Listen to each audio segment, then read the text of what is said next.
Для начала давайте разберемся, кто такой вообще депутат и что он может. Депутат – это представитель народа, это самое главное. С определенной территории, то есть люди с определенного кусочка земли выбирают себе из нескольких кандидатов самого, по их мнению, достойного представителя. У нас в Якутии есть депутаты у каждого районного центра и у каждого улуса. Например, есть депутаты Алдана, которые участвуют в управлении города, а есть отдельно депутаты Алданского улуса, которые участвуют в управлении всего района. И так везде. А есть еще депутаты Илтумен, которые являются представителями со всех улусов, и они уже решают дела всей Якутии. А есть еще депутаты Государственной Думы, которые решают дела всей России, но на законодательном уровне. А на исполнительном и судебном работают другие структуры. Подробно, как это устроено в Якутии, я говорил в моем видео «Кто в Якутии главный?». Вот именно из своих двух депутатов в Госдуму мы и будем выбирать 19 сентября. Есть кандидаты по одномандатному округу и есть кандидаты по партийному списку. То есть, когда мы придем осенью на свой избирательный участок, нам дадут две бумажки. Один, какого депутата вы выбираете, а второй, какую партию вы выбираете. А выигравшая партия поставит своего депутата. В нынешнее время важно получить разносторонние навыки для того, чтобы легче адаптироваться под требования современного мира. В студии анимации Room в городе Якутске вы и ваши дети сможете обучиться скетчингу, 2D-рисованию, покадровой анимации, а также 3D-моделированию. Студия Room работает уже 4-й год и за это время дала возможность тысячам взрослых и детей получить и базовые, и глубокие познания в области современного рисования. Для обучения дополнительно ничего не нужно. В студии Room есть все необходимое. Мощные компьютеры с необходимым софтом и графическими планшетами. Студия находится в здании IT Якутска по улице Ленина 1. Минимальная стоимость курса составляет 3800 рублей. А по секретному слову Назаров ЕКТ вы получите 5% скидку на любой курс. Ссылка в описании. Итак, смотрите, когда мы выберем себе депутатов, что это нам дает? Вообще, вторая функция депутата – это законотворческая. То есть депутат участвует в разработке законов. Разработка идет или группой лиц, либо можно и в одного. Затем этот закон обсуждается всей Госдумой, это называется чтение. И таких чтений проходит 3. Если закон проходит 3 чтения, подписывается Советом Федерации и затем президентом, то закон принимается. Именно поэтому, когда мы выберем депутата, его законотворческая деятельность будет не приоритетной. Важной, но не главной. Смотрите, что еще может депутат. И что нам будет интересно. Но в теории большинством голосов они могут лишить президента полномочий. На данном этапе это нереально, но чтобы у вас было понимание, какую силу представляют депутаты Госдумы. Опять же, какие-то поправки во вторых чтениях по определенным законам наш депутат сможет внести во благо народа. Поэтому законотворчество не скидываем окончательно. У депутата есть такие возможности, как депутатский запрос и право на первоочередной прием. То есть по нашему или своему усмотрению он может прийти к любому должностному лицу и его будут обязаны принять. Например, когда начались те же пожары в Якутии, депутат мог бы направить запрос или прийти на прием к министру Зиничеву сразу еще в июне или в июле и сказать о том, что вот разгораются пожары, пора что-то предпринимать, или почему вы не реагируете на ситуацию в Якутии и так далее. И таких возможностей масса, когда наш представитель может обратиться к любому должностному лицу в стране. Это очень важно. Например, депутат Госдумы мог бы прийти и спросить у нашего главы Якутии, по какой причине он собирается передать полномочия по лесным отношениям, например. Или депутат мог бы организовать референдум, по которым те или иные вопросы были бы отменены или приняты, по крайней мере обсуждены. Еще одна возможность – это без запроса и уведомлений прийти к заключенному в тюрьмах и других исправительных учреждениях.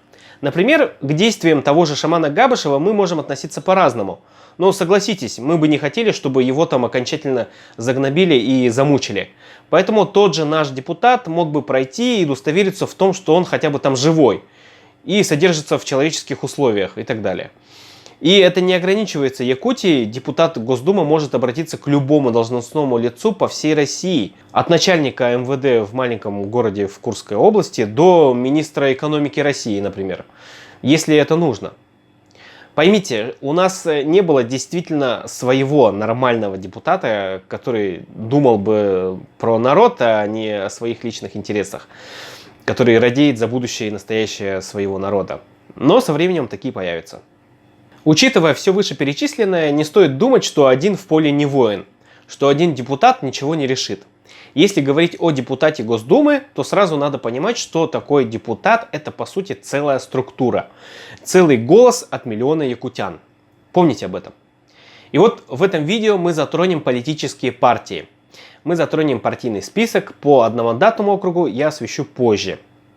На данный момент мы должны понимать, что политические партии никоим образом не отражают действительные политические цели и самой партии, и тем более людей, находящихся в ней. На данный момент абсолютно все политические партии в России занимаются зачастую лоббированием своих или чужих интересов ради политического существования, а не защитой своего электората. Если и делаются шаги в сторону народа, то часто освещается как великое достижение. А Единая Россия, например, по большей части существует для парламентского большинства, чтобы беспрепятственно принимать нужные для правящей власти законы. Поэтому мы будем делать выбор по принципу «меньшее из зол», метод от противного. Нам важно не дать пройти единороссам и справедливороссам. Нам сейчас важнее внести дисбаланс сил, убрать монополизацию единороссов. Нам надо понимать, что если люди и находятся в одной партии, это не означает полную солидарность между ними, между членами одной партии. Очень часто можно наблюдать внутрипартийную борьбу не только в центре, но и в регионах, не говоря уже о конкуренции между разными партиями. Но понятное дело, что чаще всего они между собой договорятся.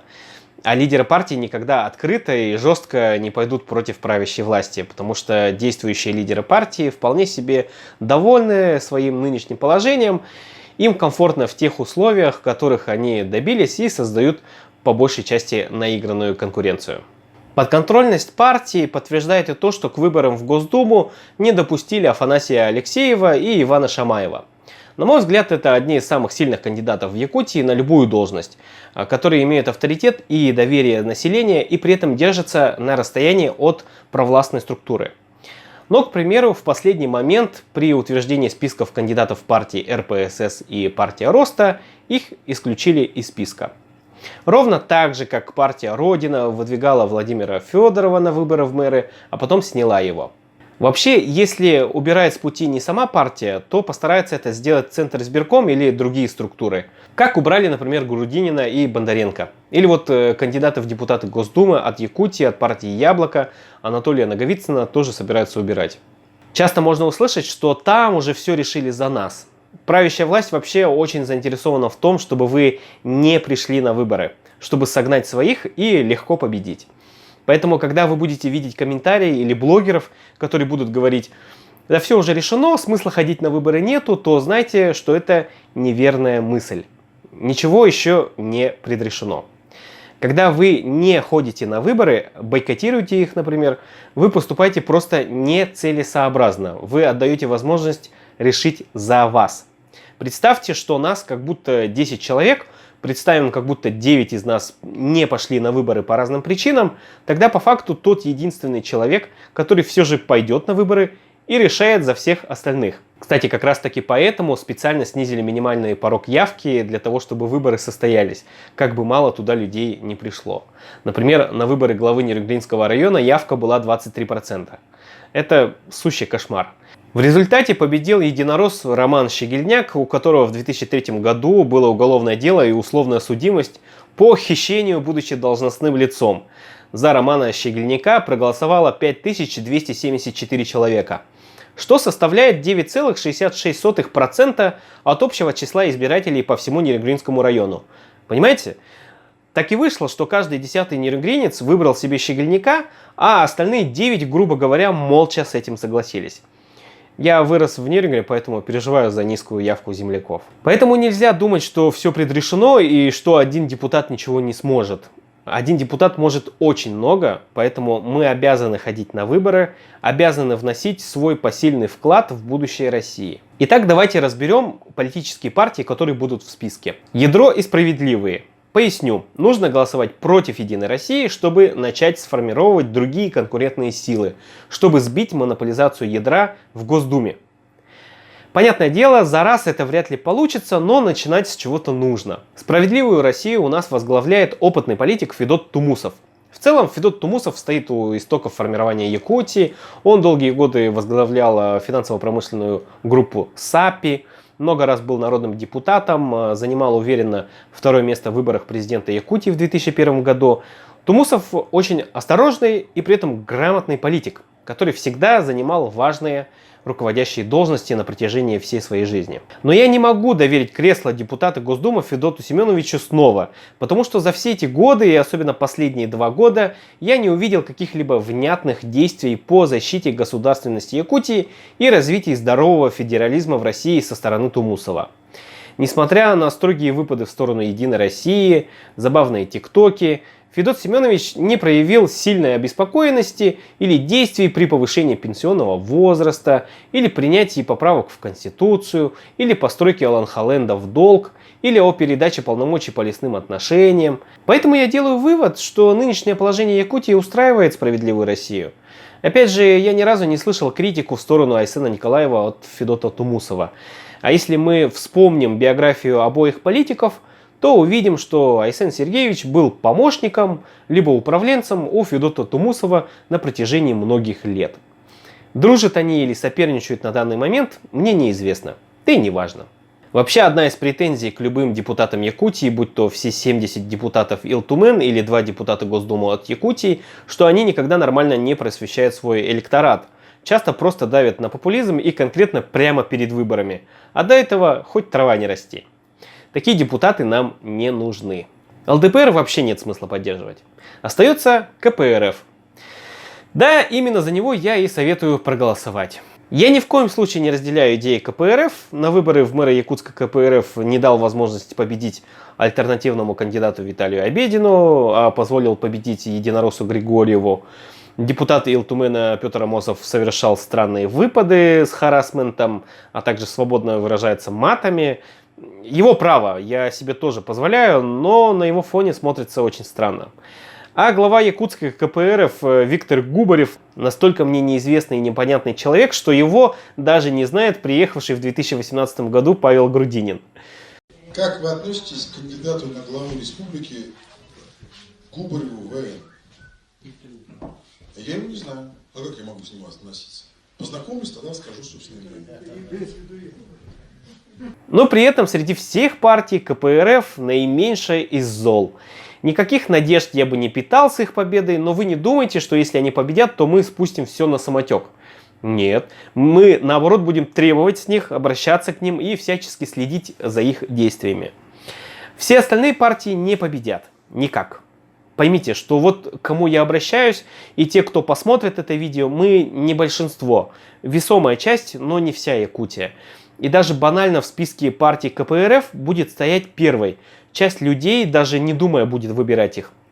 И на волне по инерции КПРФ у нас был в целом в приоритете как альтернатива. Вспомним выборы в президенты России. Грудинин получил 27%. Максимальный процент среди всех субъектов России. И это не потому, что мы тут сидим коммунисты. Мы просто постарались выбрать альтернативу. А мелкие партии по типу «Новые люди», «Зеленые» или «Яблоко» проиграют. Нам нужно вместе сделать единый выбор, чтобы опрокинуть партии «Единую и справедливую Россию». А если мы распылим голоса по мелким партиям, то мало того, что они не победят, так еще и по системе, которая вот недавно принята, голоса людей за мелкие партии, не прошедшие в итоге 5% барьер, распределяются тем, кто победил эти выборы. Получается, даже если вы, например, проголосовали за Яблоко, и она не наберет минимальный порог, то ваш голос уйдет все равно за другую партию. Поэтому советую КПРФ как меньшее из зол. Это по партийному списку. По одномандатному я выскажусь в сентябре.